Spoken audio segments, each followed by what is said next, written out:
Hello hello my students, मेरे प्यारे बच्चों, सभी का स्वागत है।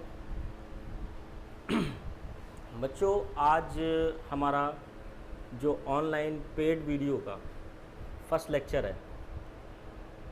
बच्चों, कोई भी लेक्चर स्टार्ट करने से पहले, ठीक है, मैं कुछ बात आपको बता देना चाहता हूँ।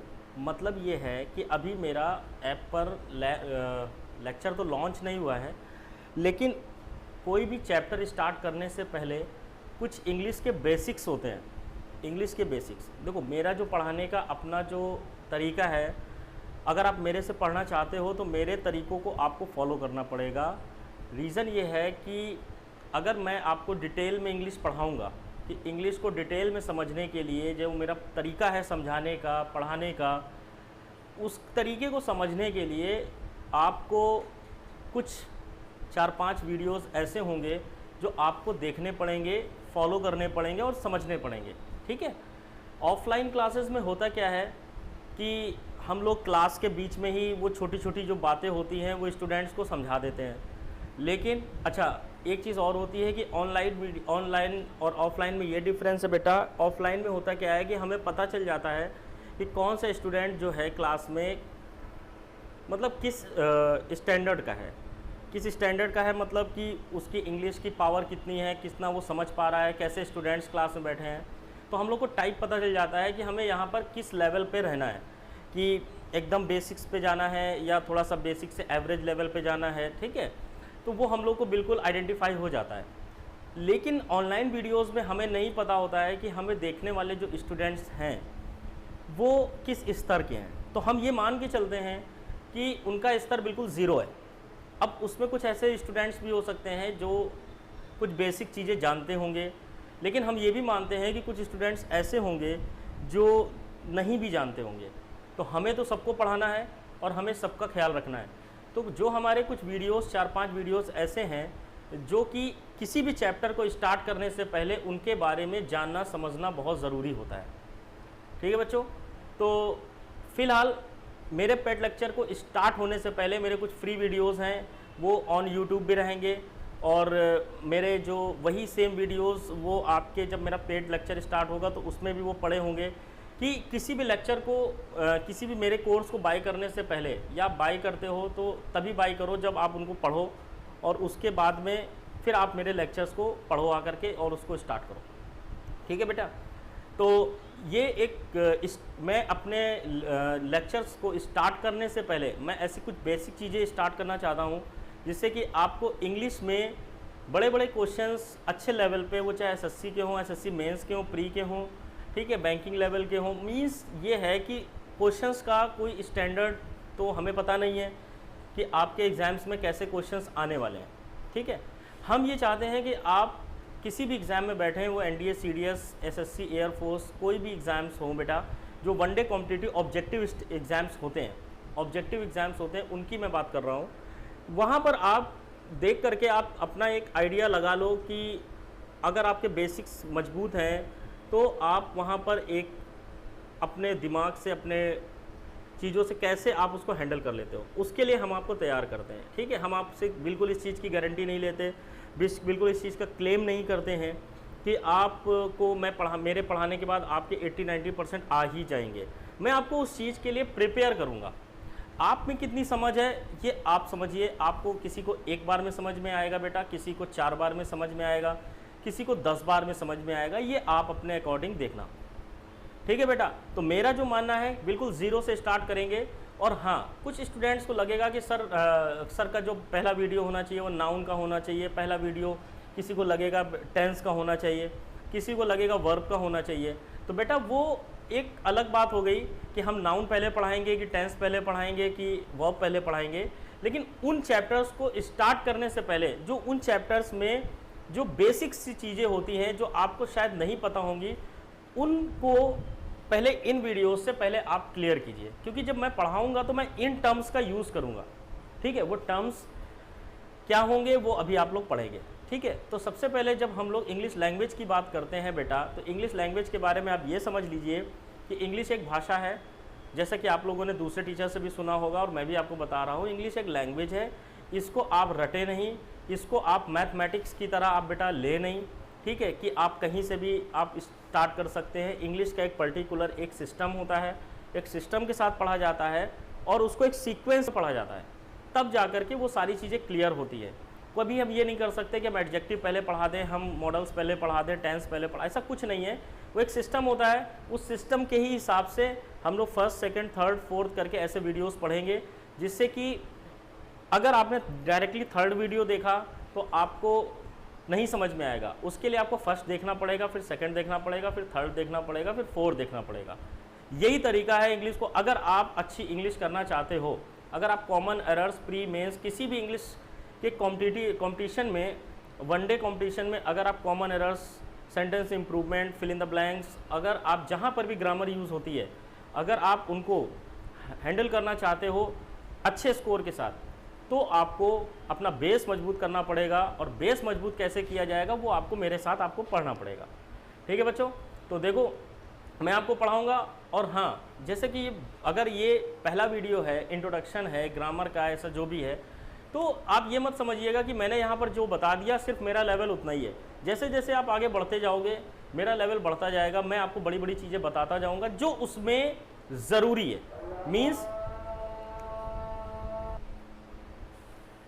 तो चलिए बच्चों, आज हम लोग जानते हैं कि हम लोग क्या पढ़ने वाले हैं। तो बच्चों, किसी भी कॉमन एरर्स, ठीक है, अलग अलग एग्ज़ाम्स में अलग अलग नंबर से पूछे जाते हैं। किसी में 10 मार्क्स का आता है, किसी में 20 मार्क्स का है, किसी में 5 मार्क्स का है, किसी में 4 मार्क्स का है, किसी में 2 मार्क्स है, लेकिन आता ज़रूर है। ठीक है, इसी तरीके से fill in the blanks, same sentence improvement,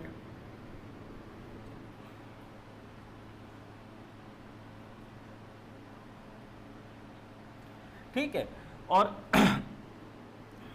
तो ये सभी ज़्यादातर हम ग्रामर में यूज़ करते हैं। और कभी कभी अगर हम लोग एनडीए, सीडीएस और एसएससी की बात करें तो हमें क्लोज टेस्ट भी पढ़ना पड़ता है, जहाँ पर हमें ग्रामर के यूजेस हेल्प करते हैं। ठीक है, अगर हमारा बेस क्लियर है तो यहाँ पर भी। और जैसे कि आप लोग जानते होंगे कि पैराजम्बल्स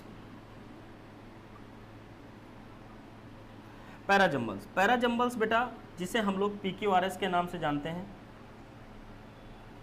लोगों को लगता होगा कि इसको सिर्फ अंडरस्टैंडिंग बेस से किया जा सकता है, लेकिन अंडरस्टैंडिंग के साथ साथ हम इसको ग्रामर की हेल्प से भी इसको हम बहुत जल्दी से सॉल्व कर लेते हैं।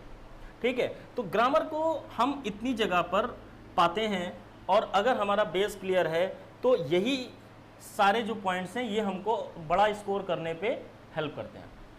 ठीक है, जो हमारी सबसे बड़ी प्रॉब्लम्स भी बनी हुई है। हाँ, इसमें अब वोकैबलरी का वो कहीं ना कहीं इशू आएगा, लेकिन जब हम लोग वोकैबलरी भी पढ़ेंगे तो फिर और ज़्यादा हमारे कहते नहीं है कि और 4 चांद लग जाएंगे। ग्रामर हमारी अच्छी हो जाएगी, वोकैबलरी हमारी ठीक हो गई, इंग्लिश में स्कोर अपने आप हो जाएगा। ठीक है बच्चों, तो अगर हम इनको अच्छे स्कोर में अगर हम इनको डालना चाहते हैं, अच्छे स्कोर अगर इनसे लाना चाहते हैं, तो हमें किस तरह से तैयारी करनी पड़ेगी ये आप समझ लीजिए। देखो, शुरुआत के जो 4-5 वीडियोस होंगे वो बोरिंग जरूर हो सकते हैं। बोरिंग का मतलब ये नहीं है कि वो आपके लिए यूज़फुल नहीं है। बोरिंग और इंटरेस्टिंग से मतलब नहीं है। हम पढ़ाई कर रहे हैं और पढ़ाई कभी आज तक इंटरेस्टिंग नहीं हुई। पढ़ाई हमेशा बोरिंग होती है, नहीं तो हर कोई IAS PCS और हर कोई गवर्नमेंट नौकरी ले लेता। ठीक है, वो कोई एक टफ टास्क है, वो एक तपस्या है बेटा। तपस्या कभी भी इंटरेस्टिंग नहीं हो सकती। तो इसलिए आप इंटरेस्ट पे कम जाएं, अब आप अपने करियर पे जाएं। करियर के लिए जो ज़रूरी है वो करना पड़ेगा, उसमें इंटरेस्ट नहीं है तो इंटरेस्ट बनाएं। ठीक है, तो हम ये चाहते हैं कि आपका इंटरेस्ट बने और आप भी कोशिश करें। ठीक है, तो चलिए हम लोग पढ़ना स्टार्ट करते हैं। सबसे पहले हमें जानना है पार्ट ऑफ स्पीच के बारे में।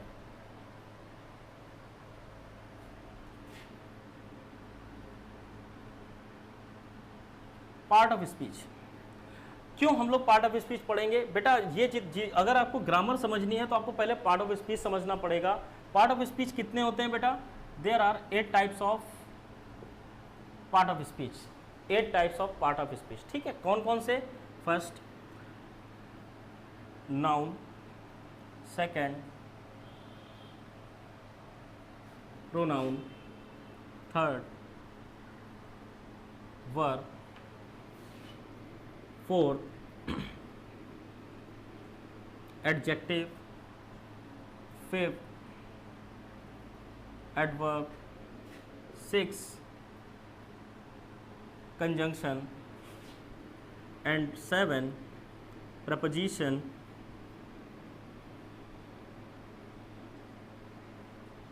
and eight interjection.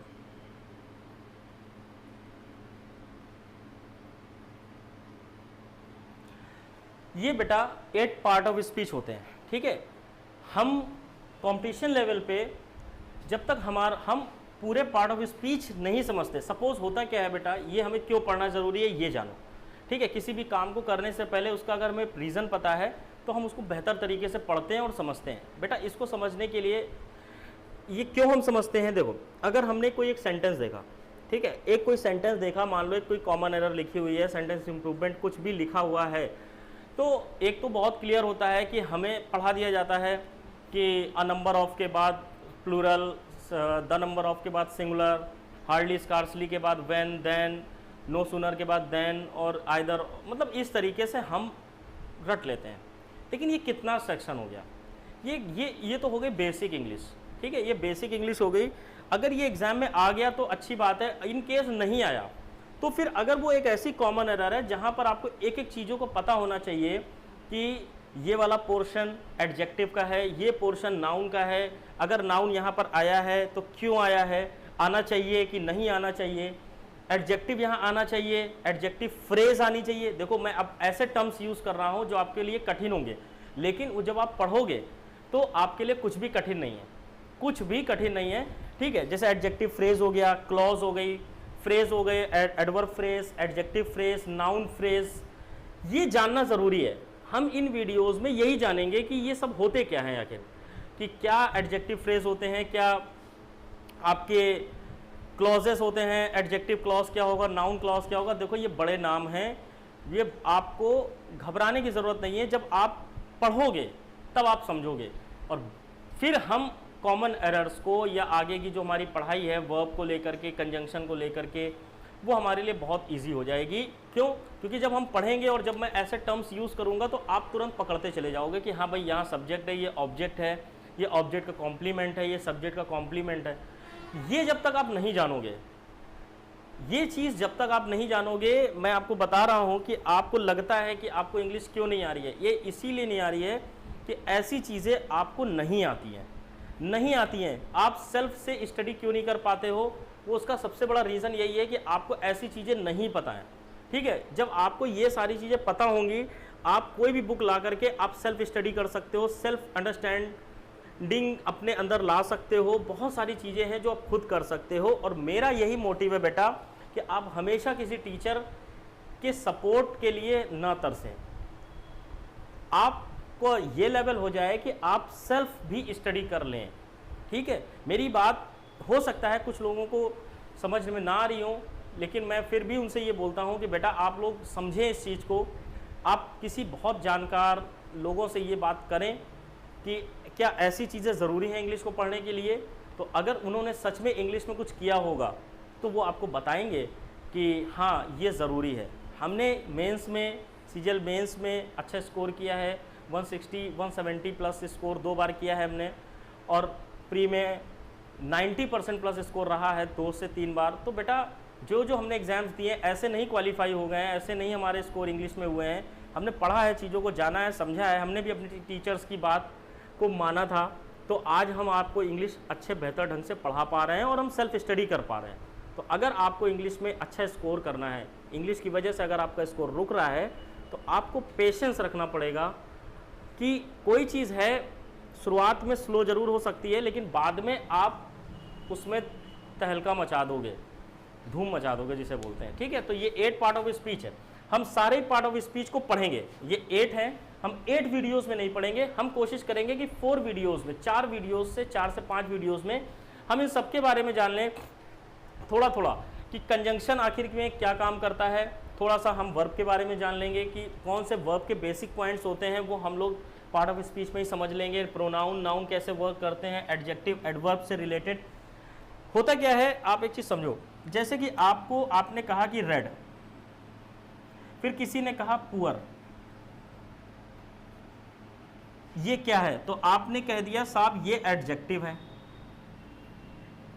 भाई मैंने भी कहा हाँ ये एडजेक्टिव हैं, लेकिन क्या ये आप ग्रेजुएट लेवल पे आने के बाद या इंटर पास करने के 12 पास करने के बाद अगर आप इसको एडजेक्टिव समझ पा रहे हो तो क्या आपको इंग्लिश आ गई है?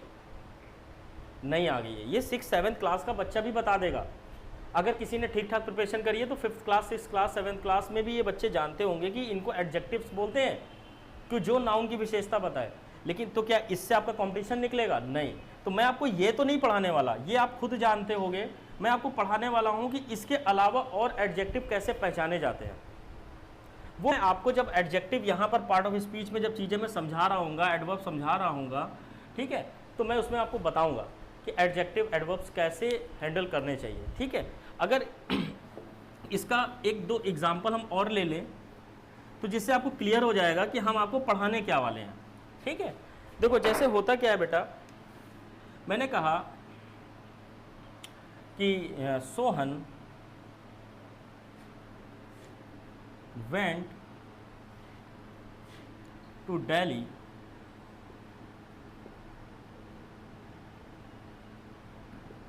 yesterday। ठीक है, फिर मैंने एक क्वेश्चन लिखा, मैंने कहा he ran fast। फिर मैंने क्वेश्चन लिखा एक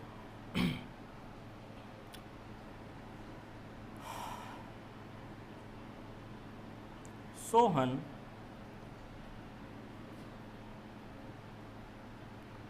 walks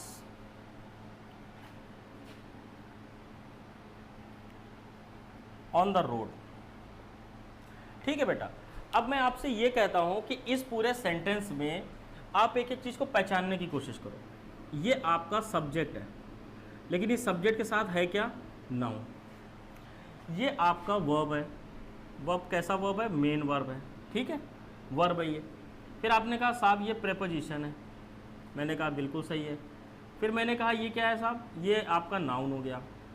ये नाउन क्या है? अब ये आपको पढ़ना पड़ेगा, अभी हम आपको पढ़ाएंगे। इसे हम ऑब्जेक्ट बोलते हैं। फिर ये क्या है? अब कुछ लोग सोचेंगे सर ये येस्टरडे है क्या? तो बेटा ये येस्टरडे, अगर आपको, क्या आप समझ पा रहे हैं येस्टरडे क्या है? येस्टरडे जो है वो आपका है एडवर्ब। अब ये एडवर्ब में कौन सी कैटेगरी है? Adverb of time.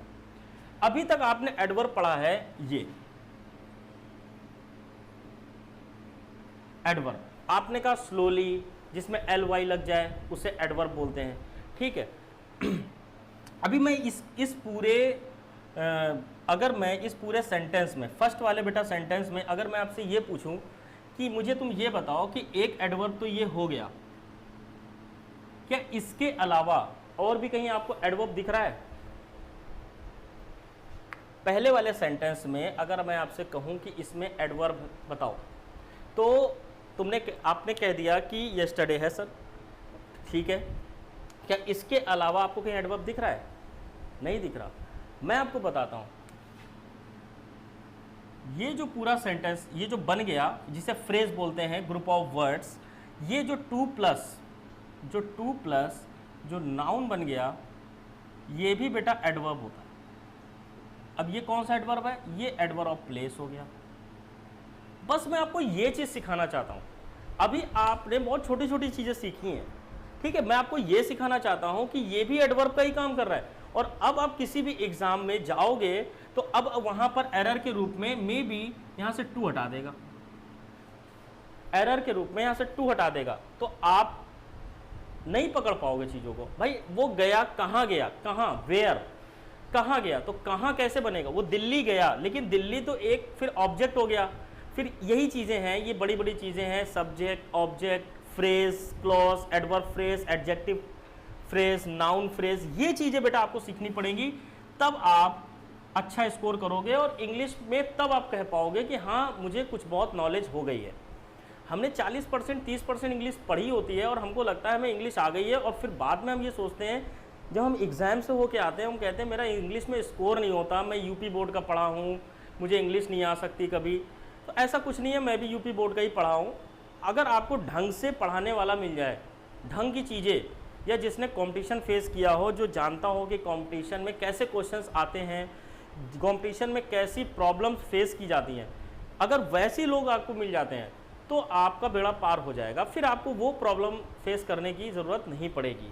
तो ये चीज़ हो गई बेटा, ये भी आपका एडवर्ब बन गया। ये अलग अलग तो हैं, प्रीपोजिशन और प्लस नाउन, ठीक है, लेकिन ये जब पूरा इसको आप मानोगे तो ये फिर एडवर्ब बन जाएगा, जिसे हम एडवर्ब ऑफ टाइम है, ये टाइम बता रहा है, तो ये प्लेस बता रहा है पूरा, ये मैनर बता रहा है बेटा,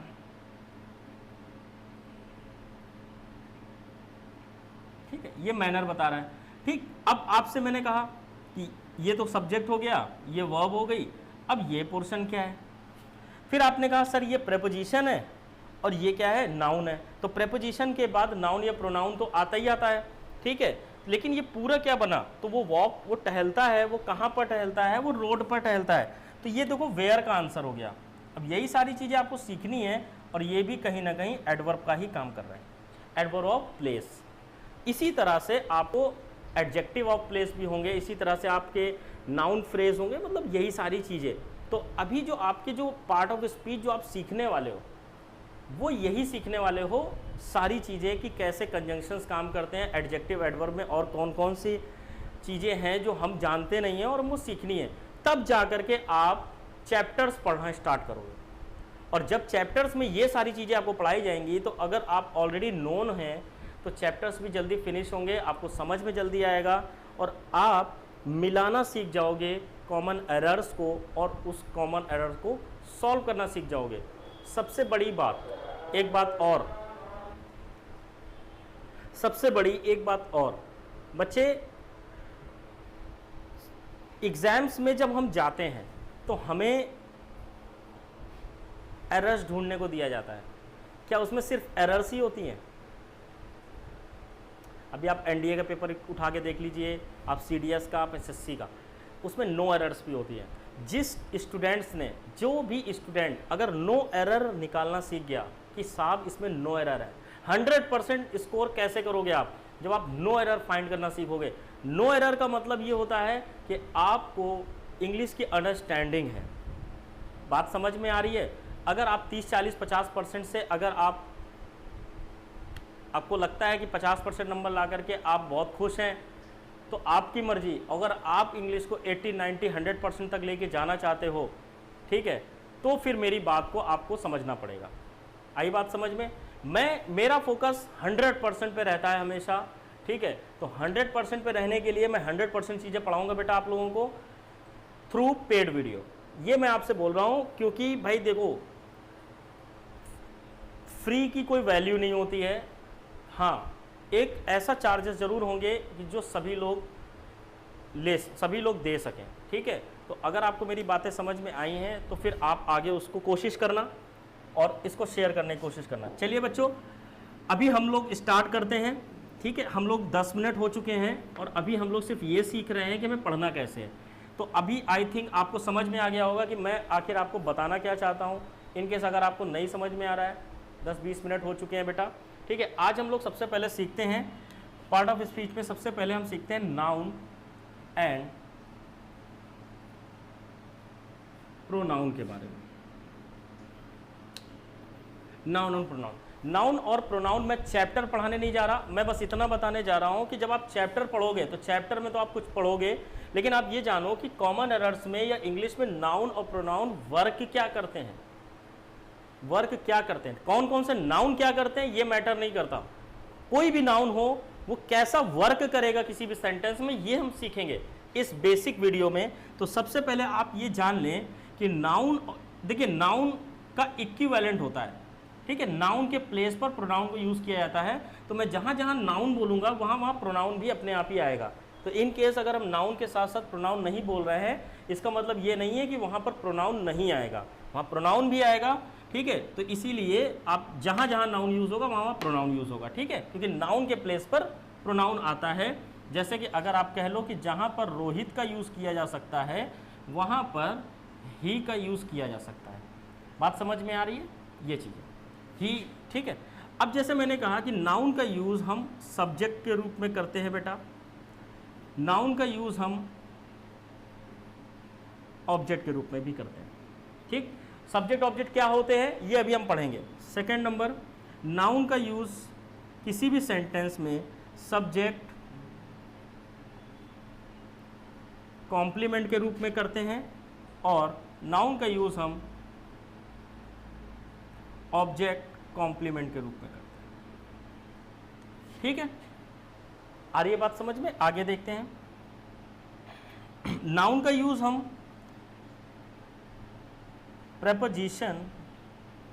प्रपोजिशनल ऑब्जेक्ट के रूप में करते हैं। प्रपोजिशनल ऑब्जेक्ट, अब मैटर ये करता है वो ऑब्जेक्ट में कौन कौन सी कैटेगरी हो सकती हैं, तो वो ये जान लो। नाउन का यूज हम, नाउन या प्रोनाउन का यूज हम वर्बियल ऑब्जेक्ट, वर्बियल ऑब्जेक्ट का मतलब बेटा ये है कि वर्ब के ऑब्जेक्ट के रूप में, वर्ब का अपना एक ऑब्जेक्ट होता है। वो कैसे होता है वो अभी हम लोग पढ़ेंगे।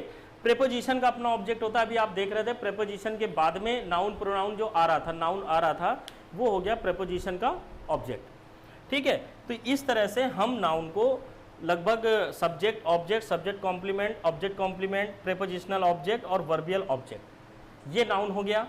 इसके अलावा हम कहाँ कहाँ यूज कर सकते हैं नाउन को, नाउन और कहाँ कहाँ यूज होता है, तो आप ये समझ लें कि ये जो क्लॉज की बात हो रही है तो नाउन क्लॉज यूज होती है बेटा। ठीक है, 6 नंबर, नाउन फ्रेज यूज होती है। यहां पर आप ये समझ लीजिएगा कि यहां पर ना ही प्रोनाउन क्लॉज होता है कभी और ना ही प्रोनाउन फ्रेज होता है। Means noun clause, noun phrase तो होती है लेकिन प्रोनाउन क्लॉज और प्रोनाउन फ्रेज नहीं होती है, इसीलिए मैंने इसको अलग लिखा है। तो पहले आप इसको देखिए और इसके बाद अब हम लोग डायरेक्टली क्वेश्चंस में आते हैं और हम इसके एक एक पॉइंट्स को समझने की कोशिश करते हैं। ठीक है, स्क्रीनशॉट ले लें, आगे बढ़ते हैं।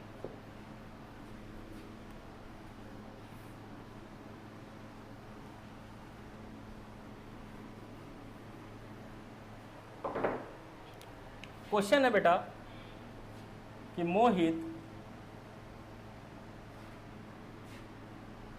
Bot a pen, Mohit bought a pen for his brother. Third number, Mohit bought a pen for me.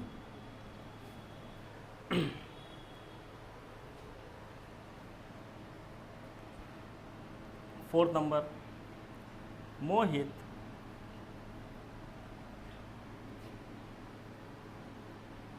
saw me in the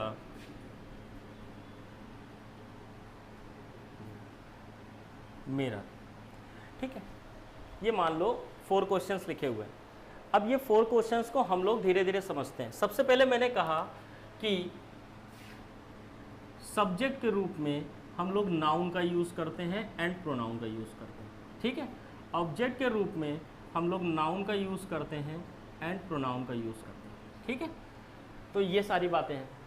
अब सबसे पहले ये हमारा सब्जेक्ट हो गया, क्योंकि हर वर्ब को, ये हो गई वर्ब, तो हर वर्ब को अपना एक सब्जेक्ट चाहिए होता है। ठीक है, तो सब्जेक्ट यहाँ पर बेटा क्या है, नाउन। अब यहाँ पर हम ही भी लिख सकते हैं, यहाँ पर हम ही भी लिख सकते हैं। ठीक है, तो अगर इसकी जगह आप प्रोनाउन लिखना चाहो तो वो भी सही है। तो ये हो गई वर्ब। हर वर्ब का अपना एक सब्जेक्ट होता है, बिना कोई भी वर्ब बिना सब्जेक्ट के कभी यूज़ नहीं होती है। ठीक, तो हर वर्ब का अपना सब्जेक्ट हो गया। ठीक है, अगर सब्जेक्ट के बाद अगर वो एक्शन वही वर्ब कर रही है तो वो सेंटेंस एक्टिव वॉइस कहलाता है, मतलब उसमें डूअर, तो जो सब्जेक्ट होगा वो कैसा होगा बेटा, वो डूअर होगा। ठीक है, डूअर होगा। ठीक, डूअर का मतलब काम करने वाला, काम करने वाला। खरीदने वाला कौन है, मोहित, तो ये डूअर है, तो ये सेंटेंस एक्टिव वॉइस चल रहा है। अच्छा, उसने खरीदा तो क्या खरीदा, पेन खरीदा, तो ये किसका आंसर हो गया बेटा, क्या का। क्या का आंसर हो गया, तो क्या का आंसर हमेशा ऑब्जेक्ट होता है, हम लोग इसके बारे में पढ़ने वाले हैं। ये हो गया नाउन, तो ये हो गया बेटा आपका क्या हो गया, ऑब्जेक्ट। ठीक है, अब सबसे पहले हम लोग एक चीज़ यहाँ पर सीखते हैं, हम लोग इसके लिए एक चीज़ यहाँ पर सीखते हैं कि जो ऑब्जेक्ट किसी भी सेंटेंस में कैसे पहचानते हैं। अगर ये वर्ब का ऑब्जेक्ट आया है, वर्ब के लिए आया है, क्योंकि वर्ब से पूछ रहा है कि क्या खरीदा, खरीदा क्या खरीदा, तो ये वर्ब का ऑब्जेक्ट जो होगा, जिसे हम लोग वर्ब के ऑब्जेक्ट के रूप में जानते हैं, वो कैसे जानते हैं किसी भी सेंटेंस में, तो वो बेटा हमें दो तरह के आंसर मिलते हैं वर्ब से, या तो व्हाट का आंसर जो कि क्या के रूप में होता है, और एक whom का आंसर जो कि किसको, किसका, इस रूप में मिलता है। अगर वर्ब से हमको ये आंसर मिलता है कि क्या खरीदा, किसको दिया, किसको लिया, किससे लिया, तो वो हमारे whom के आंसर होते हैं। तो ऑब्जेक्ट के रूप में, जो वर्ब के रूप में जो ऑब्जेक्ट बनते हैं, वो दो के आंसर मिलते हैं, जो कि हमारे ऑब्जेक्ट क्या होते हैं, नाउन या प्रोनाउन।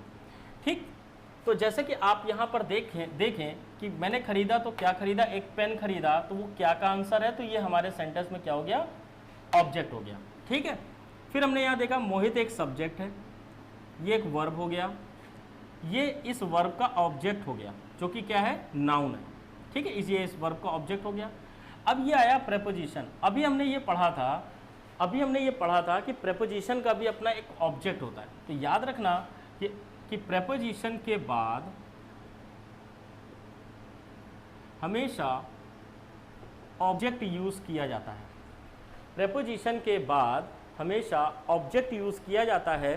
ठीक है, अब वो ऑब्जेक्ट आपको ये भी पता है कि या तो वो नाउन होगा और या क्या होगा बेटा, प्रोनाउन।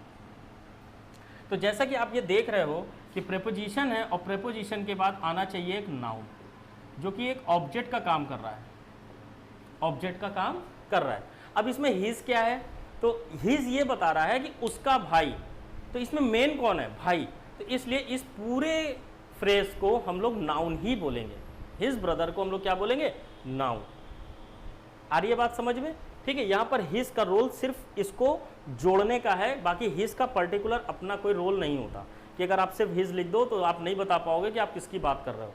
ठीक है, इसी तरह से मोहित सब्जेक्ट हो गया, बॉट पेन फॉर। अब देखो प्रेपोजिशन के बाद आता है ऑब्जेक्ट, ऑब्जेक्ट आता है, ऑब्जेक्ट या तो नाउन होगा या प्रोनाउन होगा। तो प्रोनाउन में जो ऑब्जेक्टिव केस होते हैं वो आई का मी होता है, तो यहाँ पर ये ऑब्जेक्ट बन गया और ये हो गया आपका प्रोनाउन। अच्छा, यहाँ पर आपको गलती क्या लिख के दे सकता है, कभी कभी यहाँ पर वो आपको गलती लिख के दे सकता है माइन, फॉर माइन। और माइन का क्या कभी ऑब्जेक्ट होता है? आपको पता होगा कि फॉर माइन कभी नहीं बोलते, फॉर माइन कभी नहीं बोलते। यही चीजें होती हैं बेसिक चीजें सीखने के लिए कि ऑब्जेक्ट आना चाहिए, माइन ऑब्जेक्ट होता नहीं है, मी ऑब्जेक्ट होता है। ठीक है, आगे बढ़ते हैं। मोहित सॉ मी, ये देखिए ऑब्जेक्ट आ गया, ये ऑब्जेक्ट हो गया और ये क्या है, प्रोनाउन, वर्ब का ऑब्जेक्ट। ठीक है, उसने देखा, मोहित ने देखा, क्या देखा, मुझे देखा। अच्छा, कहाँ देखा, प्रेपोजिशन प्लस ऑब्जेक्ट, ऑब्जेक्ट में के रूप में क्या है बेटा, नाउन, ऑब्जेक्ट के रूप में क्या है, नाउन। ठीक है, अब ये इन द मिरर क्या मिलके बना वो अभी मैं आपको पहले बता चुका हूं, और जब हम लोग एडजेक्टिव एडवर्ब के बारे में पढ़ रहे होंगे अभी पार्ट ऑफ स्पीच में बेसिक्स लेक्चर में, तब हम इनके बारे में और डिस्कस करेंगे।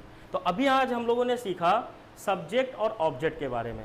देखो, देखा, किसने देखा, ये बेटा किसका आंसर है, ये whom का आंसर है। हाँ, इस पॉइंट को बेटा आप लोग और नोट करेंगे कि जो what का जो आंसर होता है वो आपका नाउन, नाउन, और जो whom का आंसर होता है वो या तो कोई नेमिंग वर्ड होगा या फिर कोई प्रोनाउन होगा। क्लियर है बात को? तो जो व्हाट के आंसर होंगे नाउन, नाउन का नेमिंग वर्ड्स भी नाउन होते हैं, नेमिंग वर्ड्स भी नाउन होते हैं बेटा, लेकिन नेमिंग वर्ड्स जैसे मेरा नाम जतिन, तो हम लोग पर्सन के रूप में यूज होते हैं ना, तो यहाँ पर जो होम के जो आंसर्स होते हैं ये पर्सन होते हैं। पर्सन कोई नेमिंग वर्ड भी हो सकता है, पर्सन। लेकिन जो व्हाट के आंसर होते हैं वो कभी पर्सन नहीं होते, वो कोई थिंग्स होती हैं। ठीक है, हमेशा याद रखिएगा। जैसे पेन यहाँ पर थिंग्स हैं, मी, ठीक है, यहाँ पर पर्सन यूज हो गया। तो आज हम लोगों ने क्या सीखा? आज हम लोगों ने ये सीखा कि इंग्लिश को हमें कैसे पढ़ना है। हमने ये सीखा कि इंग्लिश को हमें अच्छी तरह से हैंडल करने के लिए हमें बेसिक्स का बहुत होना, याद रहना ज़रूरी है। कि अगर ये कॉन्सेप्ट आपको क्लियर हो गए, अगर ये आपको कॉन्सेप्ट क्लियर हो गए तो आप इंग्लिश को खुद जोड़ जोड़ करके ठीक सही तरीके से सीख सकते हो। ये बेसिक है, इसके आगे बहुत सारी चीज़ें हैं सीखने के लिए। जैसा कि मैं आपको बता चुका हूँ, अगर इंग्लिश में अच्छा स्कोर करना है, एनडीए सीडीएस की अगर आप तैयारी कर रहे हो, एसएससी प्री मेंस की तैयारी कर रहे हो, एसएससी के किसी भी एग्ज़ाम्स की तैयारी कर रहे हो, वो चाहे सीपीओ हो, एलडीसी हो, एमटीएस हो, कोई भी हो, सीजीएल हो, आप सब जगह इनका यूज़ पाओगे। क्योंकि बिना इनके यूज़ के आप इंग्लिश सीख नहीं सकते। बेवकूफ़ आपको कोई भी बना सकता है, लेकिन इंग्लिश आप नहीं सीख सकते। अब आप सोच लीजिए, आपको बेवकूफ़ बनना है या आपको सही चीज़ें पढ़नी है। एंटरटेन थिएटरों में होता है, बोर्ड में एंटरटेन नहीं होता। और जो बोर्ड में एंटरटेन कराते हैं वो आपकी ज़िंदगी के साथ खेल रहे हैं। मुझे बहुत बुरा लगता है जब मैं यूट्यूब में ऐसे ऐसे टीचर्स को देखता हूँ जो अपने व्यूअर्स को बढ़ाने के लिए, अपने व्यूज़ को बढ़ाने के लिए बच्चों के साथ, बच्चों की ज़िंदगी के साथ खेल रहे हैं। गलत सलत पढ़ा रहे हैं और सही चीज़ें नहीं पढ़ा रहे हैं। और बच्चों को बस अच्छा लगना चाहिए, उनको भी लगता है पूरा वीडियो देखो, कोई किसी की बुराई कर रहा है, कोई किसी के कोई शायरी मार रहा है, कोई ये कर रहा है, कोई वो कर रहा है। उससे बेटा उनका भला हो रहा है, आपका नहीं होगा भला। आप इस चीज़ को समझने की कोशिश करो। ठीक है, मैं मतलब ऐसी चीज़ों में जाना नहीं चाहता, लेकिन आप एक बच्चे हो, आपको सही चीज़ें जानना बहुत ज़रूरी है। मुझसे पढ़ो, किसी से भी पढ़ें, आप किसी से भी पढ़ें, मैं आपको बोल रहा हूँ। लेकिन सेलेक्ट आपको करना है कि आप किस बंदे को, किस इंसान को, सही इंसान को सेलेक्ट कर रहे हो या नहीं कर रहे हो। ठीक है, ये आपकी मर्जी है। तो बच्चों, इसके बाद अब हम लोग पढ़ेंगे, अभी नाउन और नाउन प्रोनाउन हमारा खत्म नहीं हुआ है। नेक्स्ट वीडियो में नाउन प्रोनाउन में नाउन क्लॉज, नाउन फ्रेज, ये सारी चीज़ें पढ़ेंगे। ठीक है, तो बहुत जल्दी से आप लोग बने रहिए, पूरा वीडियो देखिए और अपने जो भी दोस्त हैं जो अच्छे से तैयारी करना चाहते हैं, ठीक, उनको बताएं। अगर ये समझ में नहीं आया है तो इसको बार बार देखें, रिपीट करके देखें। पढ़ाई करने का समय आ गया है, 2-2 महीने, 1-1 महीने बाद सबके एग्जाम्स होने हैं। ठीक है, बाकी पेड वीडियो की जो डिटेल्स हैं वो जैसे जैसे हमारा काम तेज़ी से स्टार्ट होगा वैसे वैसे हम आपको डिटेल दे देंगे। ठीक है, तो आज के लिए इतना ही। जय हिंद।